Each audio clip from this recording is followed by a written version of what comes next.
বিষ্ণু ইসলাম বলেন, মান কানা ইউমিনু বিল্লাহ ওয়াল ইয়াউমিল আখির ফালিউকরিম জারাহ, যে আল্লাহ বিশ্বাস করে আর আখিরাতে বিশ্বাস করে সেজন্য প্রতিবেশীর সাথে ভালো আচরণ করে। সুবহানাল্লাহ। কলিজা জুড়ায় যায় না আমার নবীর কথাগুলো শুনলে? যে আল্লাহ বিশ্বাস করে, যে আখিরাতে বিশ্বাস করে সেজন্য প্রতিবেশীর সাথে ভালো আচরণ করে। এখানে বলছে মুসলিম প্রতিবেশী বলছে, নামাজি প্রতিবেশী বলছে, আল্লাহওয়ালা প্রতিবেশী বলছে না। প্রতিবেশী আস্তিক হোক নাস্তিক হোক, প্রতিবেশী মুমিন হোক মুশরিক হোক, প্রতিবেশী হইলেই তার সাথে ভালো আচরণের দরকার আছে না নাই? বিষ্ণু ইসলাম ওনার ইহুদি প্রতিবেশীর বাসায় যেতেন। কোন প্রতিবেশী? ইহুদি। আওয়াজ করে বলেন, কোন প্রতিবেশী? ইহুদি। এক ইহুদি কিশোর বিষ্ণু ইসলামের খেদমত করতে, ইহুদি ছেলে আমার নবীর খেদমত করতো, তারা ছিল নবীর প্রতিবেশী। তো অনেকদিন হয় ইহুদি ছেলেটা আসে না। বিষ্ণুনবী খোঁজ দিলেন, ঘটনা কি? একটা ইহুদি ছেলে না আমার খেদমতে আসতো, ছেলেটা কই? খোঁজ নিয়ে জানলেন ছেলেটা অসুস্থ। বিষ্ণু ইসলাম ওই ইহুদির বাড়িতে চলে গেলেন ওই ছেলেটাকে দেখা করার জন্য, ভিজিট করার জন্য। সুবহানাল্লাহ পড়বেন না? গেলেন, যে দেখে ইহুদি ছেলেটা মুমূর্ষ, যান যান যায় যায় ভাব, বিছানায় পড়ে আছে, তার বাবা দাঁড়ানো। বিশ্বনবী তার মাথার পাশে বসলেন, মাথায় হাত বুলিয়ে দিলেন আর ছেলেটাকে বললেন, আসলিম, হে ইহুদি ছেলে, আসলিম, ইসলাম ধর্ম গ্রহণ করো। তো ছোট্ট ছেলে ভাবে আমরা ইহুদি, এখন ইসলাম ধর্ম গ্রহণ করলে আব্বা যদি বকা দেয়। ফানাযারা ইলা ওয়াজহি আবি, ছেলেটা তার বাবার চেহারার দিকে তাকালো, দেখি আব্বা কি কয়।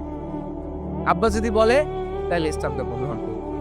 ইহুদি ছেলেটা তার বাবার দিকে যখন তাকালো, ওর বাবা বলে, আতি আবুল কাসিম, আবুল কাসিম যা বলে তাই করো। আবুল কাসিম হচ্ছে বিষ্ণু ইসলামের একটা কুনিয়াত, উপনাম। আমার রাসূলের বড় ছেলের নাম ছিল কাসেম। যেমন দেখবেন আমাদের এলাকায় কারো ছেলের বড় ছেলের নাম যদি হয় আব্দুল্লাহ, এরা আব্দুল্লাহর বাপ বলে ডাকে। কারো বড় মেয়ের নাম যদি হয় ফাতেমা, এরা কি ডাকে? ফাতেমার বাপ বলে না? তো বিষ্ণু ইসলামের বড় ছেলের নাম ছিল কাসেম। ইহুদি বাবা বলল, আতি আবুল কাসেম, আবুল কাসেম যা বলে তাই শোনো, মানে মোহাম্মদ যা বলে তাই শোনো। এই কথা শুনে ছেলে সাহস পাইছে, ছেলে আবার পড়তে আরম্ভ করলো, আশহাদু আল্লাহ ইলাহা ইল্লাল্লাহ ওয়া আশহাদু আন্না মুহাম্মাদার রাসূলুল্লাহ, পড়েন আল্লাহু আকবার। বিশ্বনবীর আহ্বান শুনে ওই আহ্বানে সাড়া দিয়ে ইহুদি ছেলে শাহাদা পড়ে মুসলমান হয়ে গেল। তার হৃদয়টারে ঈমানের নূর দিয়ে আলোকিত করে দিল কে? প্রিয় ভাইরা, এবার রাসূল সাল্লাল্লাহু আলাইহি ওয়াসাল্লাম বের হয়ে আসলেন ঘর থেকে আর বললেন, আলহামদুলিল্লাহিল্লাযী আনকাযাহু মিনান নার, প্রশংসা সে আল্লাহর, যে আল্লাহ জাহান্নামে চলে যাচ্ছিল প্রায় এমন একটা লোককে মুহূর্তের মধ্যে কালেমায়ে শাহাদাতের বদৌলতে জান্নাতি বানায় দিলেন। আওয়াজ করে পড়েন সুবহানাল্লাহ। এই হাদিস থেকে আমরা কি শিখলাম? What is the moral of the story? এক নম্বর স্টোরি হলো, প্রতিবেশী ইহুদি হোক হিন্দু হোক, যাবেন, সুসম্পর্ক রাখবেন, উপহার দিবেন, বিপদে পাশে দাঁড়াবেন। তাইলেই তো আপনাদের প্রতি, মুসলমানদের প্রতি তারা আকৃষ্ট হবে, ঠিক কিনা বলেন? আপনি যদি হিন্দুদের সাথে বৌদ্ধদের সাথে নাই মিশেন, নাস্তিকের কাছে নাই যান, তো ইসলামের সৌন্দর্যটা ওরা বুঝবে কেমনে? আমার অনেক হিন্দু পরিচিত ভাই আছে, ওরা আমাদের ইফতারের প্রোগ্রামে এসে একসাথে ইফতারি করে। অনেক মদখোর আমার সাথে বসে একসাথে ডিনার করে, হাফ প্যান্ট পরা, গলায় স্বর্ণের চেক, হাতে স্বর্ণের ব্রেসলেট, আইসা আমার সাথে ডিনার করছে, আছে এরকম। গাঁজাখোর, আমি বলে আসো, welcome, welcome to my dinner, আসো বসো। বসলেই তো আমি ওর ডিএনএ, চিন্তার ডিএনএ চেঞ্জ করে দেওয়ার সুযোগ পাবো, চিল্লায় বড় আসতে হবে আমার কাছে। Our door is open. The door of Islam is open 24/7. সব সময় আমাদের ইসলামের দরজা আমার মুসলিম ভাইদের জন্য খোলা আছে রে। আপনি নামাজি, আপনি মুসল্লি, আপনি হাজী সাহেব, তাহাজ্জুদ পড়তে পড়তে কপালে দাগ ফেলে দিছেন। আপনার প্রতিবেশী হিন্দু, ভাবছেন আমার তো পাওয়ার আছে, ওর জমিটা দখল করি। বিশ্বনবী বলেন, কিয়ামতের দিন ওই হিন্দুর পক্ষে তোর বিরুদ্ধে আমি বাদী হয়ে দাঁড়াবো। পৃথিবীর কোন ধর্মে এরকম স্টেটমেন্ট পাবেন? পাবেন? আপনি ভাবছেন আপনি নামাজ পড়লে, হাজী সাহেব কপালে দাগ খালাই দিলে আপনি সেলসেলে জান্নাতে চলে যাবেন না? খবরদার। বিশ্বনবী বলেন, কোন সংখ্যালঘুর উপর যদি কেউ আক্রমণ করে, তার প্রাপ্য তাকে না দিয়ে যদি তাকে ঠকায়, তার উপর জুলুম করে, তার সম্পদ যদি কেড়ে নেয়, আমি নবী, তুমি মুসলিম হইতে পারো, মুসল্লি হইতে পারো, তার পক্ষে তোমার বিপক্ষে আল্লাহর দরবারে বাদী হয়ে দাঁড়াবো। কথা বুঝতে পারলে আওয়াজ করে উত্তর দেন। বিশ্বনবী যদি কারো বিপক্ষে দাঁড়ায় কিয়ামতের দিন, আই রিপিট, আমি আবারও বলছি, বিশ্বনবী যদি কিয়ামতের দিন কারো বিপক্ষে দাঁড়ায়, ও তো সিলসিলায়ে জান্নাতি, তাই না? জান্নাতি না? যে নবীর সুপারিশ ছাড়া জান্নাতের গেটও দেখা যাবে না, ওই নবী যদি বলে তোর বিপক্ষে আমি বাদী হয়ে দাঁড়াবো, ওই জান্নাতে আর ঢোকার কোনো সুযোগ আমাদের থাকবে? এখানেই শেষ না, এখানেই শেষ নয়। বিশ্বনবী বলেন মান কাতালা মুআহাদান, বুখারীর বর্ণনা, মান কাতালা মুআহাদান লাম ইয়ারাহ রাইহাতাল জান্নাহ। কেউ যদি, কোন মুসলিম যদি অন্যায়ভাবে কোন সংখ্যালঘুকে হত্যা করে, কোন হিন্দুকে হত্যা করে, কোন বৌদ্ধরে হত্যা করে, অন্যায়ভাবে কোন মুসলিম যদি কোন সংখ্যালঘুরে হত্যা করে, জান্নাতে যাওয়া তো দূরের কথা, ওই মুসলিম জান্নাতের ঘ্রাণও পাবে না। সহিহ বুখারীর বর্ণনা, মান কাতালা মুআহাদান লাম ইয়ারাহ রাইহাতাল জান্নাহ ওয়া ইবনা রিহাহা লা ইউজাদু ফিল মাসিরাতি 40 আমা। যে জান্নাতের ঘ্রাণ 40 বছর দূরের রাস্তা থেকেই পাওয়া যায়। সুবহানাল্লাহ পড়া। প্রিয় ভাইরা, এখান থেকে জান্নাতে পৌঁছতে লাগবে 40 বছর। এত দূর, কত বছর? সবাই বলেন কত বছর? এখান থেকে জান্নাতে পৌঁছতে লাগবে 40 বছর। এত দূরে থাকতে জান্নাতের ঘ্রাণ আপনার নাকে এসে হাঁকা মারবে। বিষ্ণুই বলেন, যে ব্যক্তি কোন সংখ্যালঘুকে হত্যা করে, জান্নাতের ঘ্রাণ তো পাবেই, জান্নাতে তো ঢুকতে পারবেই না, জান্নাতের ঘ্রাণও তার নাকে লাগবে না। পড়েন না আউযু বিল্লাহ। তাহলে সংখ্যালঘুদের ব্যাপারে ইসলামে অধিকার দেয়া আছে না নাই? আওয়াজ করে বলেন, আমার সংখ্যালঘু হিন্দু ভাইদের রাইটস, অধিকার আমাদের ইসলামে প্রোটেক্টেড আছে না নাই? এখানেই শেষ না। বিষ্ণু ইসলাম আপনার অমুসলিম প্রতিবেশীর সাথে ভালো আচরণ করতে বলেছে। রব্বুল আলামিন বলেন, গোলাম ও আমার ইমানদার বান্দারা, শোনো শোনো,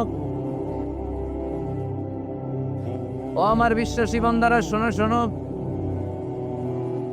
লা তাসুবুল্লাযীনা ইয়াদউনা মিন দুনিল্লাহ ফায়াসুবুল্লাহা আদওয়ান বিগাইরি ইলম।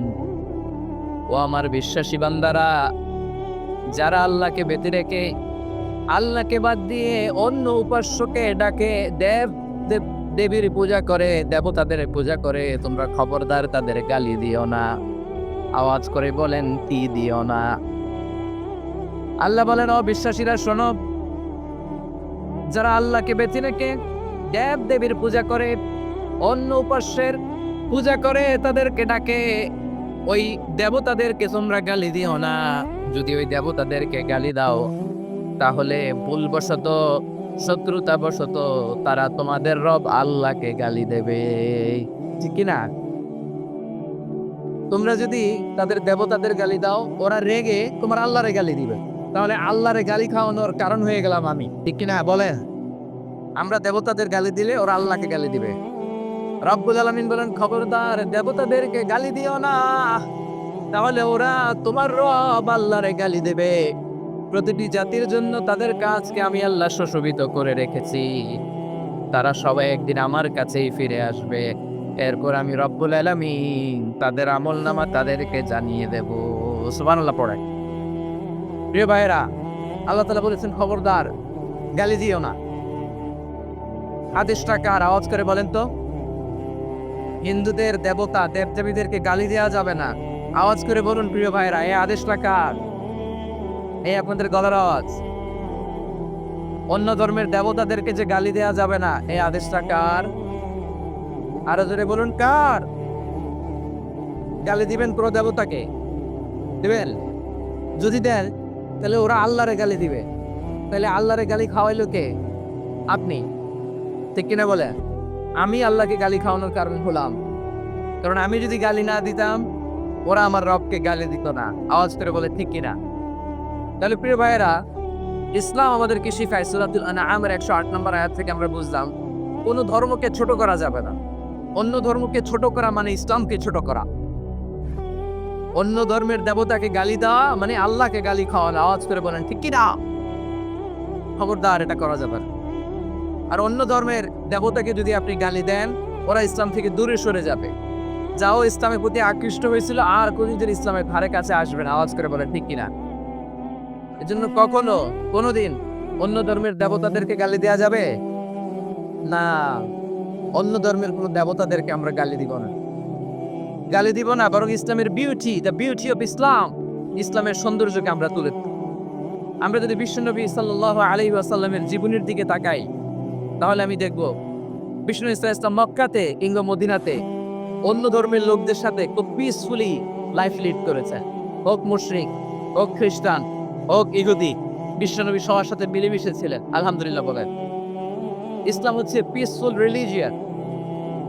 অন্য ধর্মের প্রতি সহনশীলতার সবক ইসলাম আমাদেরকে দেয়। কিন্তু প্রতিটি মুসলিমের এটা মনে রাখতে হবে, আল্লাহর কাছে পছন্দনীয় গ্রহণযোগ্য ধর্ম জীবনাদর্শ একটি, সেটা হচ্ছে ইসলাম। আওয়াজ করে বলেন সেটা কি? আওয়াজ করে বলুন, আল্লাহর কাছে মনোনীত ধর্ম একটি, সেটা কি?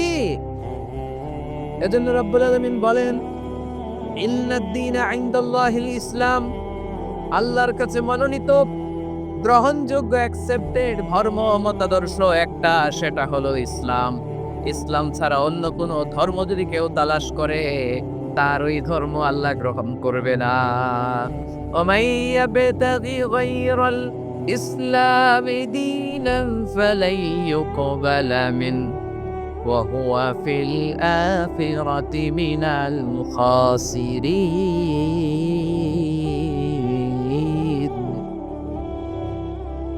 Whoever seek anything except Islam, that won't be accepted from him, and he will be loser in the day of judgment. কিয়ামতের দিন ইসলাম ছাড়া কেউ যদি অন্য কোনো ধর্ম তালাশ করেছে দুনিয়াতে, তার এই মতাদর্শ গ্রহণ করা হবে না, and he will be loser. সে হবে লুজার, ক্ষতিগ্রস্ত, হাই কোম্পানির ম্যানেজার। ওর আমও শেষ, সালাও শেষ। আওয়াজ করে বলেন ঠিক কি না? এজন্য ইসলাম পেয়ে আমরা খুশি না বেজার? প্রত্যেক নামাজ শেষে আমরা আল্লাহরে বলি, আল্লাহ রাদিতু বিল্লাহি রাব্বা ওয়া বিল ইসলামি দীনা ওয়া বি মুহাম্মাদিন নাবিয়ান ওয়া রাসূলা। ও আল্লাহ, তোমারে রব হিসেবে পেয়ে আমরা খুশি। ও আল্লাহ, ইসলামকে ধর্ম হিসেবে পেয়ে আমরা খুশি। বিশ্বনবীকে আমাদের রাসূল পেয়ে আমরা খুশি। ঠিক কিনা বলেন? ইসলাম ছাড়া অন্য কোনো ধর্ম আমরা গ্রহণ করব না। ঠিক কিনা বলেন? আল্লাহর কাছে অ্যাকসেপ্টেড রিলিজিয়ন একটা, সেটা ইসলাম। তো বিশ্বনবী সাল্লাল্লাহু আলাইহি ওয়াসাল্লাম মক্কাতে কিংবা মদিনাতে খুব পিসফুলি এক্সিস্ট করেছেন, যে কোনো ধর্মের সাথে মিলেমিশে চলেছেন। তার প্রমাণ আমরা যদি রাসূল সাল্লাল্লাহু আলাইহি ওয়াসাল্লামের বায়োগ্রাফির দিকে তাকাই, তাহলে দেখব তিনি মুশরিকদের সাথে পিস ট্রিটি করেছেন। শান্তি চুক্তি, পিস ট্রিটি, পিস এগ্রিমেন্ট। আপনারা হুদাইবিয়ার সন্ধির নাম শুনেছেন? আমার লালমনিরহাটের কলিজার টুকরা ভাইয়েরা, হুদাইবিয়ার সন্ধির নাম আপনারা শোনেন নাই? ৬ষ্ঠ হিজরিতে বিষ্ণু ঈসা ইসলাম মুশরিকদের সাথে এই ট্রিটি করেছে, চুক্তি। কাদের সাথে? মুশরিকদের সাথে।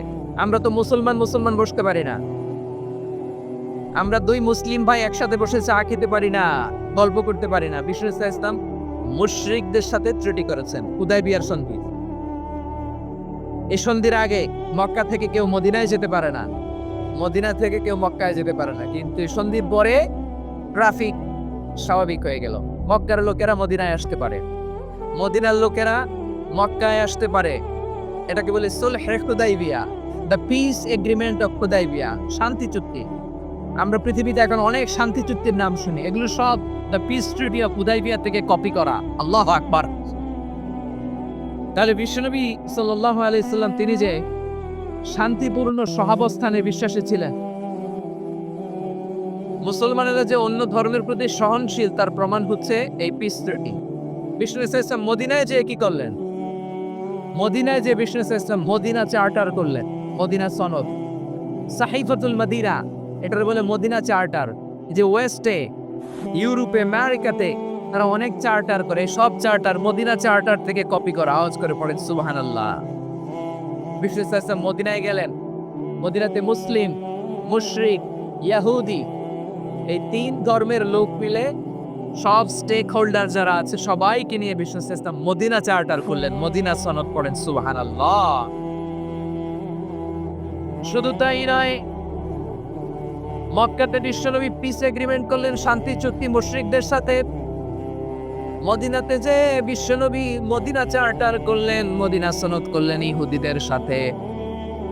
আবার মদিনাতে বিশ্বনবী ইহুদিদের সাথে পিস ডায়ালগ করলেন, ইন্টারফেথ ডায়ালগ করলেন, আন্তধর্মীয় সংলাপ করলেন। যে সংলাপের মূল ভিত্তি ছিল তাওহীদ। মূল ভিত্তি ছিল কি? তাওহীদ।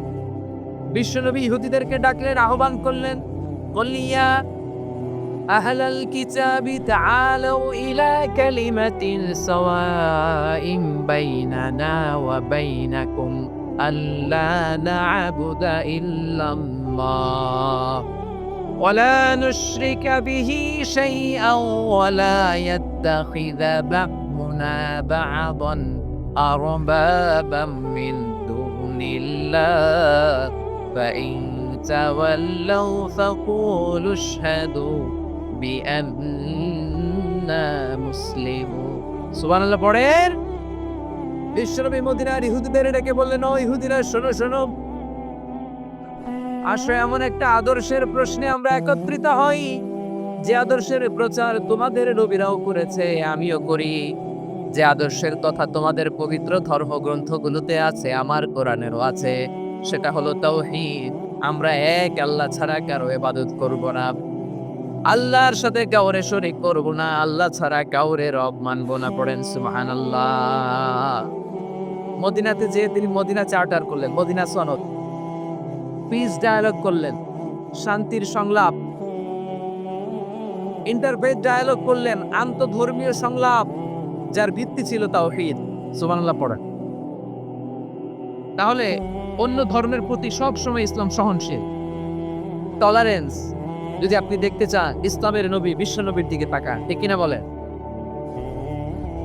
আমরা তো সংখ্যালঘুদের রাইটস প্রোটেক্ট করার জন্য কত আইন বানাই, কত বৈঠক করি, কত সংবাদ সম্মেলন করি। বিশ্বনবী সাল্লাল্লাহু আলাইহি ওয়াসাল্লাম সংখ্যালঘুদের রাইটস এর ব্যাপারে, অধিকারের ব্যাপারে যে কথা বলেছেন, শুনলে আপনি অবাক হয়ে যাবেন।